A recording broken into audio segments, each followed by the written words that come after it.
Yo creo que todos los que estamos en esta mesa compartimos la experiencia que comentaba Paz. Tenemos ya cierta edad y hemos vivido el comienzo de la red, el comienzo de toda esta evolución tecnológica, de toda esta aceleración, cuando no existía la web y manejábamos el Gopher y manejábamos una serie de sistemas que ahora nos parecen primitivos y rudimentarios, a pesar de que no ha transcurrido demasiado tiempo desde que empezaron. En mi intervención yo voy a intentar un poco situar cuáles son los nuevos escenarios que se plantean con respecto a la lectura, cuáles son los nuevos escenarios que se plantean en cuanto a los lectores y cuál es la repercusión que puede tener esto para cualquier tipo de biblioteca, aunque mi experiencia está más vinculada con las bibliotecas de carácter académico, de carácter universitario. Hay en todo el desarrollo, en todas las intervenciones, en todas las apariciones mediáticas que aparecen, hay un fenómeno que a mí me resulta muy curioso y es el fenómeno que un economista, Gary Knorr, denominó como el síndrome Picard. Se llama el síndrome Picard porque es un síndrome tomado de la película Star Trek. Hay un momento en el que, en el desarrollo de la película, los tripulantes ven a su capitán, que es Picard, que está leyendo un libro normal, un libro convencional, un libro en papel. Y entonces, claro, se extrañan de que utilice una herramienta arqueológica, paleolítica, ¿no?, para su disfrute, cuando tiene a su disposición pues, unos sistemas y unos recursos mucho más evolucionados, ¿no? Entonces, bueno, el economista Gary Knorr, haciéndose eco de esta reacción, ¿no?, que un tanto de perplejidad, ¿no?, ante la actitud del capitán del Star Trek, pues denominaba a este síndrome a todas las resistencias que se originan y que ocurren en los momentos de transición tecnológica, en el momento del traspaso de un sistema a otro, por parte de aquellos que no quieren aceptar la novedad. Algo que no es nuevo, esto tiene 40 años de antigüedad, ¿no? Es una música que ha sonado desde hace mucho tiempo, desde que empiezan a aparecer los libros electrónicos, desde que Michael Hart, recientemente fallecido, en el año 1971 empieza a desarrollar todavía unos prototipos muy rudimentarios de libros electrónicos, empieza a haber ya reacción a lo que podía suponer esto desde distintos puntos de vista. Había, en cierto modo, incluso reacciones histéricas, ¿no?, a lo que podía representar la nueva tecnología desde el punto de vista social y también, y mucho, desde el punto de vista profesional. Hay muchísimas intervenciones que todos ustedes tendrán en mente acerca no solamente de la tecnología del libro electrónico, sino de tecnologías asociadas, como ocurrió, por ejemplo, con las revistas electrónicas, que lo hemos vivido muy directamente en las bibliotecas universitarias, ¿no? Los primeros momentos, por ejemplo, las revistas electrónicas se negaban como sistemas de acreditación de la investigación porque se consideraban que no era un medio fiable, que no era un medio coherente, que no era un medio sólido, ¿no? Entonces, hasta que se produjo esta aceptación, hasta que se produjo el sorpaso, porque ahora estamos en el lado contrario, estamos en el momento en el que se publica ya más en electrónico que en papel, en cuanto a la publicación científica. Pero estas resistencias son algo connatural con toda la evolución de las nuevas tecnologías. Hace unos días ha salido un ensayo que me resultó muy curioso de Jordi Gracia, se llama El intelectual melancólico, y habla de todo este conjunto de personas que tienen una reacción, por utilizar la terminología de Humberto Eco, apocalíptica a la aparición de los nuevos medios y que mantienen la idea o la presunción de que todo tiempo pasado fue mejor, ¿no?, y de que todo lo que conllevan los nuevos medios, pues siempre una degeneración de los sistemas convencionales, de los sistemas válidos, de los sistemas acreditados de adquisición del conocimiento. Claro, el problema que nos encontramos, donde yo quiero enmarcar mi exposición, es un problema que planteaba un ensayista francés que tiene un magnífico blog que le recomiendo, que se llama Francisco Socabo. Y Socabo habla de los e-incunables. Claro, él habla de los e-incunables porque realmente esto sitúa un poco el problema. Estamos exigiendo a las tecnologías que son emergentes unos resultados que todavía no están en condiciones de poder ofrecer, porque están empezando. Y hasta tal punto están empezando, había un autor, Cory Doctorow, en una de sus obras, comentaba que es totalmente fatuo hacer previsiones o hacer futuribles sobre cómo va a ser la lectura en los próximos años, porque es imposible que sepamos, tal y como va la tecnología y tal, y cómo evoluciona la tecnología, es imposible que sepamos, que podamos vislumbrar qué parámetros va a seguir o cuáles van a ser sus líneas fuertes de desarrollo. Entonces, lo único que podemos hacer son elucubraciones sobre un conjunto de elementos, lo que contamos, que posiblemente cambien, como ha cambiado en muy poco tiempo. Lo que conocíamos hace los prototipos digitales del año 2006 o del año 2007 no tienen nada que ver con lo que existe actualmente. Entonces, bueno, este es un poco el contexto en el que yo quería situar esta intervención. Es decir, cuando hablamos de nuevas lecturas, cuando hablamos de nuevos lectores, cuando hablamos de posibilidades, estamos partiendo de un conjunto de hechos, del conjunto de actividades, de investigaciones, de proyecciones, de intervenciones profesionales que conocemos hasta ahora, pero no sabemos si esto va a seguir una línea o va a seguir otra, o si lo que ahora es un elemento emergente va a continuar como tal. Es decir, que estamos en una época de los 6 incunables a la que hay que otorgarle lo que decía Socabo, al menos el mismo tiempo de consolidación que la de los incunables. Los incunables se desarrollaron durante 50 años. Decía Socabo, esperemos hasta el año 2022 para hacer una valoración. Si contamos con el 1961 como referencia, dice, bueno, vamos a contar con 50 años para empezar a valorar con un recorrido y una perspectiva histórica suficiente qué es lo que puede haber ocurrido. Indudablemente, independientemente de esta prevención inicial, estamos ante un cambio de paradigma. Un cambio de paradigma que un ensayista denominó hace poco en un libro como giro visual. Y él hablaba de se trata de Fernando Rodríguez de la Flor. Hablaba en este ensayo de un proceso de pantallización de la sociedad, de la adquisición de la cultura, de un camino en el cual lo puramente textual camina hacia lo icónico, hacia las representaciones en pantalla, en la relación con la cultura. Y hablaba, junto con otros autores, de la época de la cuarta pantalla, en la cual a la pantalla, la cinematografía, la televisión, el ordenador, le ha sucedido la aparición o la relación cultural predominante a través de todo tipo de dispositivos móviles, que es un poco el momento en el que ahora nos encontramos. De tal manera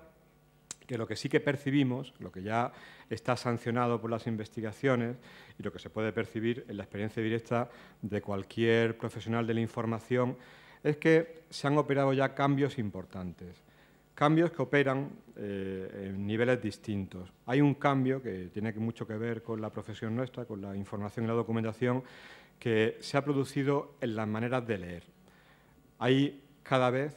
una tendencia más frecuente a la intensividad en formas de lectura fragmentada, en formas de lectura social, que es un poco de lo que voy a hablar posteriormente, y también en otra forma de lectura que Socabo y François Bon, que es otro de los ensayistas de referencia para estos temas, denominan como lectura conectada, es la lectura en streaming, la lectura que tiene lugar en la nube. Cambios desde el punto de vista también de los dispositivos, cambios de paradigma desde el punto de vista de las herramientas que se emplean para leer y que determinan también la aparición de estos nuevos tipos de lectores, la aparición de todo tipo de dispositivos, de los que imagino que ya se ha hablado, de tinta electrónica, tablets, el cloud hosting, etcétera. Y cambios también, muy fuertes en el propio mercado, que determina también la manera que tenemos de consumir la información. Estamos en un momento en el que el libro, como objeto, está cambiando. El libro, como lo conocemos convencionalmente, está pasando de ser un objeto cerrado, un objeto hermético, un objeto acabado, a convertirse más en un objeto relacional, en un sistema. Hace muchísimos años, hace como 20 años, había un documentalista que publicó un artículo que era muy interesante porque un poco vaticinó lo que iba a ocurrir ahora. El artículo, traduciendo literalmente, es un artículo que se publicó en francés, era la información liberada de su carcasa documental. Y hablaba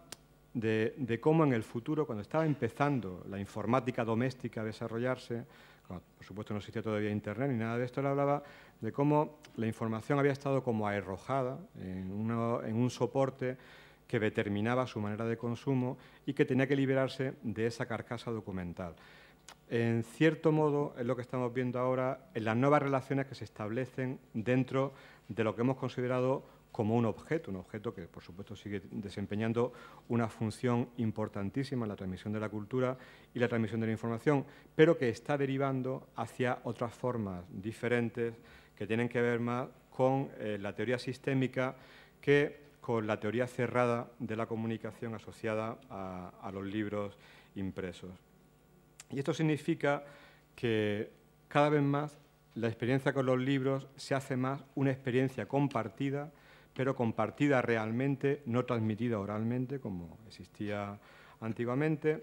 y además la lectura se hace social. Y esta creo yo que es la gran innovación como fenómeno emergente que estamos detectando ahora, esta sociabilización de la lectura que tiene lugar en diferentes ámbitos, no solamente en el ámbito individual o personal, sino también en el ámbito profesional, a través de la biblioteca. Socialización que se hace de muchas maneras, a través de anotaciones, a través de la lectura de comentarios y a través de un fenómeno muy interesante que es el etiquetado y la valoración, gracias a herramientas, gracias a dispositivos, gracias a programas que permiten desarrollar este tipo de intervenciones. De tal manera que estamos en un momento en el cual la combinación de varios elementos, la combinación de varios sistemas, da lugar a esta interfaz compartida en la cual se está convirtiendo la lectura, en la cual intervienen plataformas y redes sociales de lectura, intervienen programas específicos de lectura e intervienen los sistemas de Open Bookmarks que nos permite marcar, intervenir sobre el libro y que otros puedan comentar o puedan consultar y observar esa intervención que se hace sobre la obra. Programas de muy diversa naturaleza como eBooks, Stanza, Kobo, Readmil, Copia, Bookluton, Gurreas, etcétera, son programas que presentan sistemas de intervención directa sobre la lectura que puede ser compartida. Como digo, un fenómeno que es un fenómeno nuevo y que merece ser tenido en cuenta. Claro, estamos hablando de cambios importantes en la manera de leer. Estos cambios ¿son buenos? ¿Son malos desde el punto de vista de la lectura, desde el punto de vista del lector, desde el punto de vista de la biblioteca? Pues hay para todo. Hay muchos estudios, de Morinó, Mengen, Nielsen, Ziming-Lu, Katherine Heiler. Hay muchísimos estudios sobre la diferencia entre la lectura digital y la lectura convencional. Y en estos estudios habitualmente se suelen ponderar los beneficios de la lectura convencional sobre la lectura digital. Se habla de inestabilidad lectora, de inestabilidad de la escritura, de fragilidad lógica, de fragilidad física, de ignorancia asistida por ordenador, de la diferencia entre hiperatención y concentración, de la brecha digital, de la fatiga visual, de la fatiga cognitiva. Bueno, hay una serie de calificativos. Yo cogí varios textos y con un programa hice una stack para ver cuáles eran los términos predominantes y realmente son los términos son muy contundentes, en este sentido negativo. Pero, sin embargo, lo que demuestran los estudios que se están desarrollando, como el de Hiss, el de Every, del 2008, que ayer, por cierto, presentó el nuevo estudio, el del 2011, sancionando y apoyando un poco la reflexión y las conclusiones a las que había llegado en 2008, lo del Centro Nacional del Libro. Bueno, hay muchísimas investigaciones que se hacen ya sobre uso de libros digital en bibliotecas e intervención de usuarios en bibliotecas, precisamente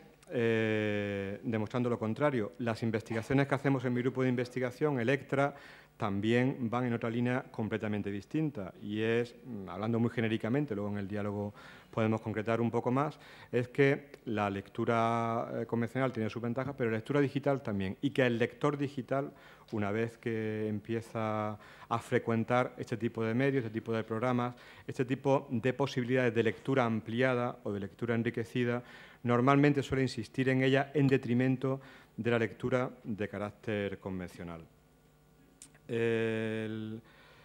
Conclusiones de esta intervención rápida que espero que luego podamos comentar con más tiempo en las charlas. Bueno, una cuestión importante es que esta revolución o estos cambios, estas transformaciones, se inscriben dentro de cambios mucho más genéricos, que son los cambios que se están desarrollando en el ámbito de las tecnologías de la información, de la comunicación y de la digitalización de la cultura. Que estamos ahora mismo en el momento en que las primeras generaciones que empiezan a tener ya contacto desde pequeños con dispositivos de carácter digital, están empezando a trabajar con ellos y van a ser las primeras generaciones que van a poder demostrar cómo va a ser la transición entre lo digital y lo impreso, entre las generaciones ya como nosotros, que nos hemos educado en el papel. Realmente la transformación es mucho más traumática y mucho menos previsible. Estamos en un momento también en que existe una porosidad cada vez mayor entre la vida real y la vida digital. Hoy leía en el periódico que se ha creado una empresa que se llama Small Demon, que se encarga de, digamos, de enriquecer los textos literarios de las ciudades o textos literarios convencionales con todo el conjunto de nombres, todo el conjunto de hechos, de acontecimientos, de músicas, etcétera, que acontecen en diferentes ciudades, con objeto de que la lectura ya no se quede únicamente en el libro, sino que se pueda expandir a muchos más escenarios. Hay que pensar la lectura más allá del libro. Hay que pensar la lectura como un fenómeno que tiene una potencialidad ampliada a través de la aparición de nuevos dispositivos, a través de los desarrollos web, que cada vez va a tener mucha más implicación con la realidad, y a través de sistemas de almacenamiento que no tienen nada que ver con lo que conocemos ahora. Y desde el punto de vista de la biblioteca hay que tener en cuenta que tenemos que abordar una forma de literalicidad múltiple. Es fundamental la alfabetización, es fundamental, nosotros lo estamos experimentando en la universidad, es decir, los usuarios de los nuevos soportes, los usuarios de los nuevos medios, de los nuevos sistemas, necesitan alfabetización tecnológica, pero también alfabetización crítica para manejar los nuevos sistemas. Precisamente en el Manifiesto sobre Bibliotecas Digitales, que hace muy poco tiempo publicó la IFLA y la UNESCO, insiste en esto, en que el desafío de las bibliotecas para los próximos años es no solamente integrar en sus colecciones los libros electrónicos, que se hará sin ninguna duda, sino sobre todo integrar a los usuarios de la biblioteca en el uso de todo tipo de nuevo tipo de medios y nuevo tipo de dispositivos que posiblemente no se queden en los libros electrónicos, como decía en el comienzo de mi intervención. En fin, esto no se va a dar nunca, pero la biblioteca pensamos todos que sigue teniendo un gran futuro siempre y cuando pues, sepamos adaptarnos a las nuevas realidades. Muchas gracias.